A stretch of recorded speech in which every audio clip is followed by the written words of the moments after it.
So, I know I'm a little late to the party, but wow, I'm glad I finally caught up. I've just finished watching episode 5 of Dexter Resurrection, and things are getting intense. The plot is thickening, and the deeper themes, heartbreak, family, and the infamous moral code, are rising to the surface more than ever before. Just a heads up, this video will contain spoilers, so if you haven't seen the episode yet, you might want to watch it first. We're seeing some serious development between Harrison and Dexter, especially as their differences become more obvious than Dexter initially assumed. There's also growing tension between Dexter and Mia, with their beliefs and motives clashing more than ever. And let's not forget Leyon Prito, who's walking a dangerous line, straddling both sides of the law. This episode did a great job at setting up the second half of the season. The stakes are higher, the drama is heavier, and it looks like we're in for a powerful conclusion. One of the core themes this season has tackled is the complexity of family relationships, particularly the fractured and painful ones. We've seen Dexter struggle with visions of his father,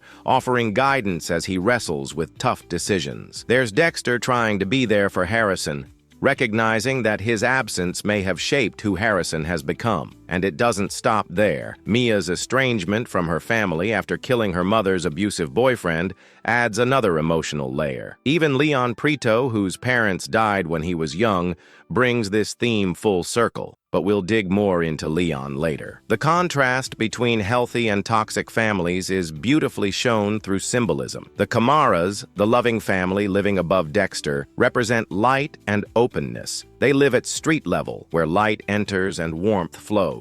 In contrast, Dexter lives in the basement, consumed by secrets and lies, both literally and emotionally. This episode, starting and ending in the basement, shows us how Dexter and Harrison's relationship is evolving, moving from emotional distance toward tentative connection. At the beginning of the episode, Dexter realizes that he and Harrison aren't as alike as he once believed. For Dexter, killing brings a sense of release. For Harrison, it brings torment. He feels haunted and trapped by the memories of those he's killed. This emotional gap reveals Harrison's deep humanity and moral compass, something Dexter lacks but clearly admires. When Dexter removes the ticking watch from Harrison's wrist, the silence and Harrison's exhale say it all. It's a moment of quiet understanding and relief. Later, Dexter takes a risky move to protect Harrison. He frames Mia for Ryan's murder by planting the watch in her souvenir box.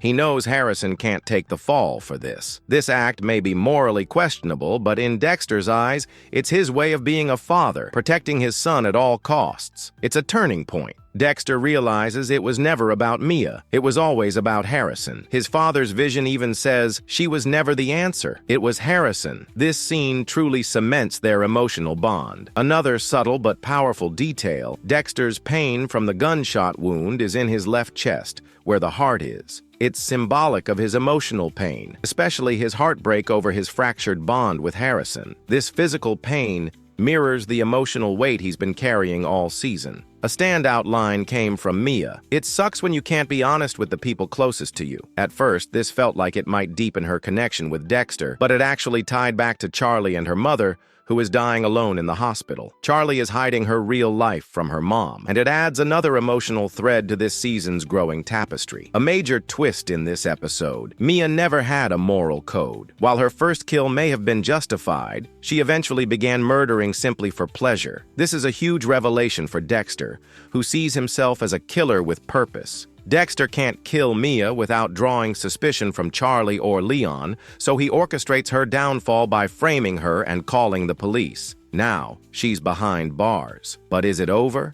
In a previous episode, we heard that someone broke the rules and ended up dead in jail after just one day. That sets up real fear for Mia, but she claims she won't expose anyone, including Leyon Prito. However, we know Leyon has deep ties with the police. He's run a fundraiser for years. Could he pull strings to get her out? Mia, being completely different from Dexter, makes a strong statement. Dexter is an anomaly. He can sit at the same table as monsters, but still hold himself to a code. That difference is what the show leans into, and it's what makes Dexter such a fascinating character. I expect Mia's story will open up further, especially with Detective Wallace and Batista likely to investigate deeper. If Batista shows her a photo of Dexter, Will she discover who Red really is? Leyon Prito has limited screen time, but his duality is striking. On the surface, he's a philanthropist, donating to the police and helping foster families. But behind closed doors, he's hosting killer dinners and collecting trophies from murder scenes. He claims his parents died in an accident, but I'm calling it now. I think he killed them. His obsession with killers didn't come from nowhere. That interview question, Leyon Prito, who are you, is likely meant for us too,